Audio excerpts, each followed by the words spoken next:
తాకట్లో ఉన్న మీ బంగారాన్ని విడిపించి ఆ రోజు ఆన్లైన్ రేటుకి కొంటాం. Sharma gold company.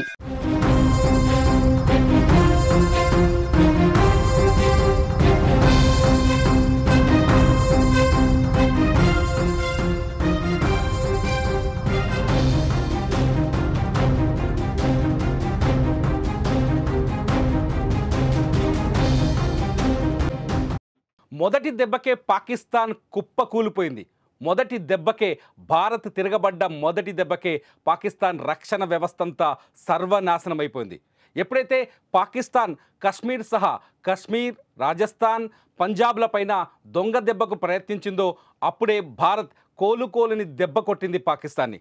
రాత్రి పాకిస్తాన్లోని 9 ప్రధాన నగరాలపైన దాడికి తెగబడింది భారత వైమానిక దళం. ముఖ్యంగా పాకిస్తాన్ గగనతల రక్షణ వ్యవస్థని నాశనం చేసింది భారత వైమానిక దళం.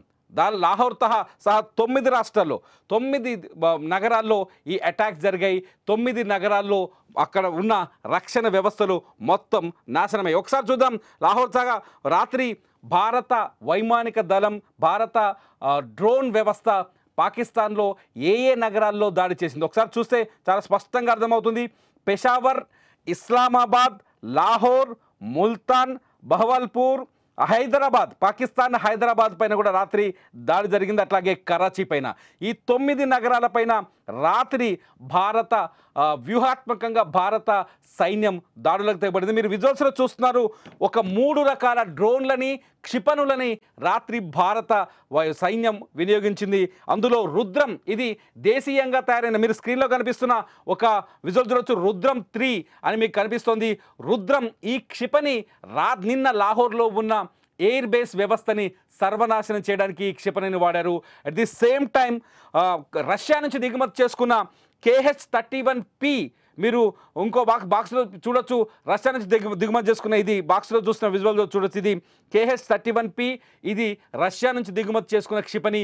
ఈ క్షిపణిని కూడా రాత్రి పాకిస్తాన్ పైన 9 నగరాల్లో పాకిస్తాన్ గగనతల రక్షణ వ్యవస్థని నాశనం చేయడానికి వినియోగించినట్టుగా స్పష్టంగా అర్థమవుతుంది. ఇకపోతే తిరుగులేని దెబ్బ కొట్టింది మాత్రం మనం ఇజ్రాయిల్ నుంచి దిగుమతి చేసుకున్న హరోజ్ కామికా డ్రోన్లు.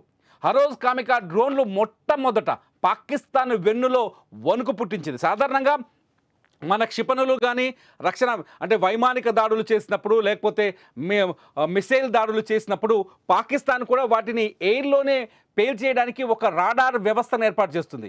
రాడార్ ఏం చేస్తుందంటే, ఏదైతే శత్రు దేశం నుంచి క్షిపణులు వస్తాయో దాన్ని గుర్తించి యాక్టివేట్ అయ్యి దానిపైన బాంబులు వేస్తుంది, అంటే గాల్లోనే కాల్చేస్తుంది. అటువంటి రాడార్ వ్యవస్థల్ని చాలా తెలివిగా ధ్వంసం చేసింది భారత సైన్యం. మామూలుగా కాదు. పాకిస్తాన్కి ఏదైతే రాడార్ వ్యవస్థ గగనతలంలో అంటే ఆకాశంలో రక్షణ వ్యవస్థగా ఉంటుందో ఆ రక్షణ వ్యవస్థని పూర్తిగా నాశనం చేసింది. ఇలా పూర్తిగా నాశనం చేయడంలో కీలకంగా పనిచేసింది ఏంటంటే హరోజ్ కామికా డ్రోన్లు. ఇప్పుడు మీ స్క్రీన్లో కనిపిస్తున్న ఈ విజువలే, ఇది హరోజ్ కామికా డ్రోన్లు. ఇది ఇజ్రాయెల్ నుంచి దిగుమతి చేసుకుంది భారత్. ఈ హరోజ్ కామికా డ్రోన్లు ఆకాశంలో పక్షుల్లా విహరిస్తాయన్నమాట.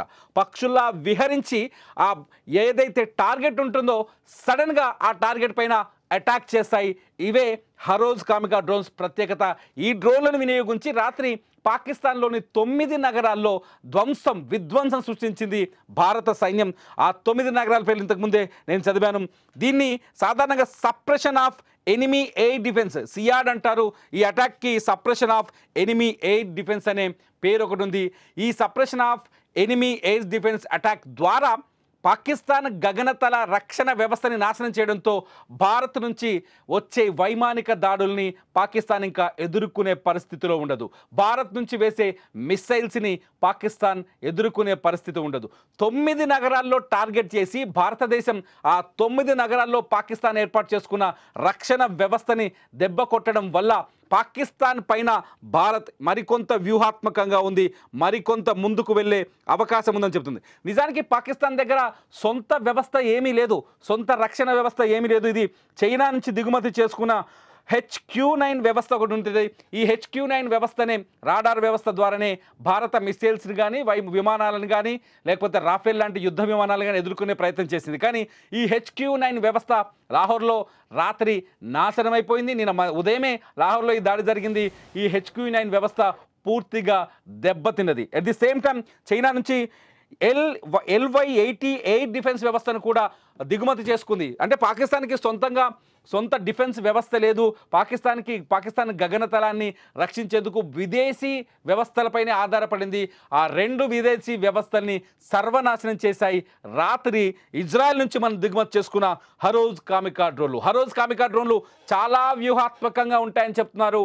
హరోజ్ కామికా డ్రోన్లను ప్రయోగించిన తర్వాత అవి ఆకాశంలోకి దూసుకెళ్తాయి, పక్షుల మాదిరిగా విహరిస్తాయి. పక్షుల మాదిరిగా విహరించిన తర్వాత టార్గెట్ సాధారణంగా రాడార్ నుంచి ఏదైనా ఒక వ్యవస్థ, ఒక రాకెట్ కావచ్చు, డ్రోన్ కావచ్చు, వాళ్ళ గగనతలంలోకి ఎంటర్ అయిపోతే రాడార్ నుంచి ఒక సిగ్నల్ అందుతుంది. ఆ సిగ్నల్ దొరకగానే ఇవి అటాక్ చేస్తాయి అనమాట.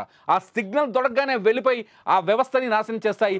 రాత్రి పాకిస్తాన్లో జరిగింది. రాత్రంతా పాకిస్తాన్ నిద్రలో లేదు. రాత్రంతా పాకిస్తాన్ తీవ్రమైన భయంతో ఉంది. పాకిస్తాన్ సామాన్య ప్రజలు బతుకుతామా చనిపోతామనే భయంతో ఉన్నారు. పాకిస్తాన్ ప్రధాని ఏకంగా వెళ్ళి ఎక్కడో కలుగులో దచ్చుకున్నాడు. ఈ 9 నగరాలపైన దాడులు చేయడంతో ఒక్కసారిగా వణుకుతో వణికిపోయింది పాకిస్తాన్. ఇటు 9 నగరాలు పేలిపోవడం, కరాచీ పైన ఇక్కడ INS విక్రాంత్ బ్రహ్మోస్ క్షిపణులతో కరాచీ ఓడరేవుని పేల్చేయడంతో ఒక్కసారిగా పాకిస్తాన్ తీవ్రమైన దెబ్బ తిన్నది. నిజం చెప్పాలంటే మొదటి దెబ్బకే, భారత్ కొట్టిన మొదటి దెబ్బకే పాకిస్తాన్ బలహీన పడిపోయింది, పూర్తిగా బలహీన పడిపోయింది. పాకిస్తాన్ ఇప్పుడు ప్రతీకారంతో దాడులు చేయడం తప్ప వ్యూహాత్మకంగా దాడులు చేసే శక్తిని కోల్పోయింది పాకిస్తాన్. భారత రక్షణ వ్యవస్థ ఏ స్థాయిలో ఉందో ఈ దాడులతో అర్థమైపోయింది పాకిస్తాన్కి. భారత బలం ఎంత ఉందో పాకిస్తాన్కి అర్థమైపోయింది. అయినప్పటికీ కూడా పాకిస్తాన్ ఈరోజు తెల్లవారుజామున మళ్ళీ భారత్ పైన క్షిపణి దాడులకు ప్రయత్నించింది, డ్రోన్ దాడులకు ప్రయత్నించింది, మోటార్లతో దాడులు చేసే ప్రయత్నం చేస్తుంది. పాకిస్తాన్ చాలా స్పష్టంగా దొంగ దెబ్బ ఎలా కొడుతుందంటే సైనిక స్థావరాలపైన దాడులు చేయడానికి ప్రయత్నించే క్రమంలో సామాన్యుల ప్రాణాలను దెబ్బతీస్తుంది. మీరు విజువల్స్లో చూడొచ్చు. రాత్రి జరిగిన దాడి ఇది కాశ్మీర్ పైన, జమ్మూలో. ఈ విజువల్ ఒక వ్యక్తి మొబైల్లో రికార్డ్ చేశారు. ఇది డిఫెన్స్ విజువల్స్. జమ్మూలో చూడండి ఒక్కసారి మన భారత రాడార్ వ్యవస్థ ఏ విధంగా ఎదురు దాడి చేస్తుందో. మీకు దీపావళి పటాసుల్లా కనిపిస్తున్న ఈ వీడియో చిన్నది కాదు. పాకిస్తాన్ నుంచి ఏదైతే డ్రోన్స్ మన ఏరియాలో బాంబింగ్ చేయడానికి వచ్చాయి, ఆ డ్రోన్స్ని పసిగట్టి ముందే దాడి చేసేసాయి, వాటిని గాల్లోనే పేల్చేశాయి. ఒక్కసారిగా విజువల్స్ చూసి అక్కడ జనమంతా జై భారత్ అంటూ ఒక్కసారిగా భారత్ మాతాకి జై అంటూ నినాదాలు చేశారు. భారత సైన్యం, భారత ఆర్మీ శక్తి సామర్థ్యాల్ని పొగిడారు. భారత ఆర్మీ కానీ, భారత నేవీ కానీ, భారత ఎయిర్ ఫోర్స్ విభాగం కానీ, నిజంగా భారత ఎయిర్ ఫోర్స్ విభాగాన్ని ఎదుర్కొనే దమ్ము మొత్తం ప్రపంచంలో ఏ దేశానికి లేదని చెప్పొచ్చు. అది at the same time Bharat పైన దాడి చేస్తే తిప్పికొట్టే శక్తి భారత్కు ఉన్నంతగా ప్రపంచంలో ఏ దేశానికి లేదనే విషయం రాత్రి జమ్మూ కాశ్మీర్ అటాక్తో అర్థమైపోయింది. చిన్న డ్రోన్లు, మిసైల్స్ వస్తేనే తిప్పికొట్టేసింది. అట్లాగే పాకిస్తాన్కి సంబంధించిన 3 యుద్ధ విమానాల్ని నేల కూర్చిపడేశాయి. మన S-400 గగనతల రక్షణ వ్యవస్థ మామూలుగా కాదు. ఒక్కసారిగా రాత్రి జరిగిన సీన్ను గుర్తు చేసుకుంటే ప్రతి భారతీయుడు దేశంలో గుండె మీద చేసుకొని హాయిగా సురక్షితంగా నిద్రపోవచ్చు. భారత రక్షణ వ్యవస్థ మనల్ని కంటికి రెప్పలా కాపాడుతుందనే విషయాన్ని మరోసారి రుజువు చేశాయి. పహల్గామ్ లాంటి దొంగ దెబ్బలు కొట్టడం, ఉగ్రవాదులను తీసుకొచ్చి దేశంలో విధ్వంసాలు సృష్టించడం తప్ప పాకిస్తాన్ ఏమీ పీకలేదని మరోసారి అర్థమైపోయింది. పాకిస్తాన్ కేవలం దొంగ దెబ్బ కొట్టడానికి తప్ప నేరుగా యుద్ధం చేసే శక్తి పాకిస్తాన్కి లేదని మరోసారి రుజువైంది. ఇప్పటికైతే పాకిస్తాన్ మీద జరిగిన దాడులతో పాకిస్తాన్ మొదటి దెబ్బకే, ఇండియాది కొట్టిన మొదటి దెబ్బకే పాకిస్తాన్ బలహీనపడ్డట్టుగా చాలా స్పష్టంగా అర్థమవుతుంది. పాకిస్తాన్లో ఉన్న రక్షణ వ్యవస్థ, గగనతల రక్షణ వ్యవస్థలు ఏవైతే ఉన్నాయో, రాడార్ వ్యవస్థలు ఉన్నాయో, ఆ వ్యవస్థలన్నీ సర్వనాశనం అయిపోయాయి భారత డ్రోన్ల దెబ్బకి. At the same time Pakistan ఈ ప్రజలు వణికిపోతున్నారు. ప్రధాని కూడా అక్కడ కలుగులో అంటే బంకర్లో దాచుకొని ప్రాణాలు కాపాడుకునే ప్రయత్నం చేస్తారు. ప్రస్తుతానికి ఈ ఒక్క కేవలం ఎదురుదాడితోనే పాకిస్తాన్ బలహీనపడింది. మరి మీరేమనుకుంటున్నారు?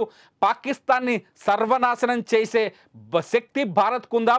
సర్వనాశనం అయిపోతుందా భారత్కి వెళ్ళుకుంటే? మీరేమనుకుంటున్నారో ఈ యుద్ధ వాతావరణం పైన ఈ వీడియో కింద కామెంట్ చేయండి. దయచేసి ఫేక్ వార్తల్ని కానీ ఫేక్ న్యూస్ని కానీ దయచేసి నమ్మొద్దు. యుద్ధ వాతావరణ పరిస్థితుల్లో నిజమైన వార్తల్ని నిజమైన సమాచారాన్ని మాత్రమే విశ్వసించాలి. అధికారులు చెప్పిన మాటల్ని మాత్రమే నమ్మాలి. దయచేసి ఈ విషయాన్ని పదే పదే చెప్పడానికి మేము ప్రయత్నిస్తున్నాం. పాకిస్తాన్ భారత్ పాకిస్తాన్ సరిహద్దులో ఉద్రిక్తతల నేపథ్యంలో మన దగ్గర కూడా ఎక్కడైనా ఏదైనా ప్రమాదం జరిగే అవకాశం ఉంది.